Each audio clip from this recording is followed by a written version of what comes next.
Hello everyone. आज मैं बताऊंगी आपको top 5 most romantic Chinese dramas जो आपको एक बार तो भी ज़रूर देखने चाहिए। तो चलिए बिना देरी किए वीडियो को शुरू करते हैं। नंबर 5 पर है हेलो मिस्टर गो। ये एक रोमांटिक कॉन्ट्रैक्ट मैरिज वाला ड्रामा है जिसमें स्टोरी दिखाई देती है जो जियान की, जो बचपन से ही एक अच्छे खासे अमीर परिवार में पली बड़ी होती हैं, लेकिन अचानक से एक मुसीबत की वजह से उसके फैमिली को फाइनेंशियल प्रॉब्लम का सामना करना पड़ता है, जिससे बाहर निकलने के लिए वो हमारे मेन लीड के साथ यानी मिस्टर घूस के साथ कॉन्ट्रैक्ट मैरिज करती है। समझौते का रिश्ता कैसे धीरे धीरे प्यार में बदल जाता है वो जानने के लिए आपको ड्रामा देखना होगा। नंबर 4 पर है डाइन विथ लव। यह एक रोमांटिक फूड रिलेटेड ड्रामा है। हमारा मेन लीड यू हाओ, जिसका खुद का फूड प्लेटफॉर्म होता है लेकिन कुकिंग करना नहीं जानता, वो एक कुकिंग शो को स्पॉन्सर करता है लेकिन कुकिंग सीखकर खुद का टाइम वेस्ट नहीं करना चाहता, जिस वजह से वो शो के क्रू मेंबर्स को नाराज़ करता है। जिसके बाद वो हमारी फीमेल लीड सू को अपनी कुकिंग टीचर बनाकर उसे कुकिंग सीखता है। वो उसे कुकिंग में इंटरेस्ट दिलाती है, साथ ही साथ अपने में भी इंटरेस्ट दिलाती हैं, यानी कि दोनों का रिश्ता टीचर स्टूडेंट के साथ साथ कैसे डेवलप होता है जानने के लिए आपको ड्रामा देखना होगा। नंबर 3 पर है मास्टर ऑफ माय ओन।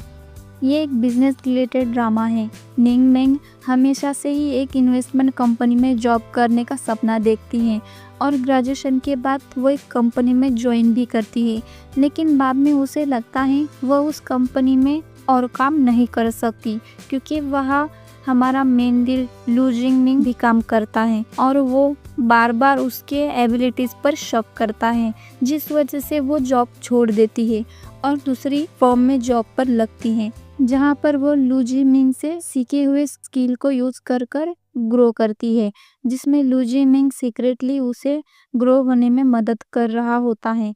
निंग निंग को इस बात का पता कब चलता है वो जानने के लिए आपको ड्रामा देखना होगा। इनमें से कोई भी ड्रामा अगर आपने देखा है तो मुझे कमेंट में ज़रूर बताना। नंबर 2 पर है लव मी इन 3 डेज। ये एक फैंटेसी ड्रामा है। शान यी फैन एक अजीब बीमारी कहो या फिर कुछ और कहो उससे सफ़र कर रहा होता है। अगर वो 5 सेकंड से ज़्यादा किसी को छुए तो वो उस इंसान जैसा बन जाता है और 3 दिन से पहले वो अपने रूप में वापस नहीं आ सकता। एक दिन वो लुओ लुओ के एक्स बॉयफ्रेंड से मिलता है और उसके जैसा बन जाता है और लुओ लुओ और उसमें बहस होती है, जिसके बाद वो उसका पीछा करती हैं और गलती से उसे किस करती हैं और अचानक से वो अपने रूप में वापस आ जाता है।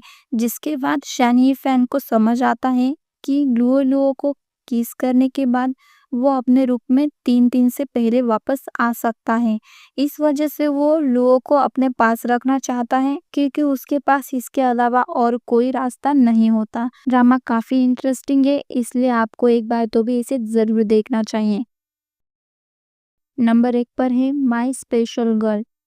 ये एक रोमांटिक ड्रामा है जिसमें हमें एक एआई इंजीनियर गू जियो की स्टोरी दिखाई देती है, जो एक कंपनी शुरू करता है। हमारी फीमेल लीड हाओ जिंग, जिसे सिंगर बनना होता है, लेकिन अपनी मॉम की वजह से वो सीक्रेट सुपरस्टार के जैसी सिंगर बनती हैं, यानी सिर्फ रात को ही गाती हैं और गू जियो की कंपनी में इंटर्नशिप के लिए जाती हैं। तभी उसे गू जियो से लव एट फर्स्ट साइट होता है, लेकिन गू जियो फेस ब्लाइंडनेस से सफ़र कर रहा होता है, इसलिए उसे पता नहीं चलता कि हाओ जिंग वही लड़की है जिससे वो सीक्रेटली पसंद करता है। अब दोनों अपने अपने सीक्रेट्स और फीलिंग्स कैसे रिवील करते हैं वो जानने के लिए आपको ड्रामा देखना होगा। सारे के सारे ड्रामा काफ़ी इंटरेस्टिंग है और रोमांटिक भी है, इसलिए आपको एक बार तो भी ज़रूर देखने चाहिए। तो ये थे आज के टॉप 5 ड्रामाज। आई होप आपको पसंद आए होंगे। अगर इनमें से कोई भी ड्रामा आपने पहले ही देख चुका है तो मुझे कमेंट में ज़रूर बताना और मन करे तो मेरे चैनल को सब्सक्राइब भी कर लेना।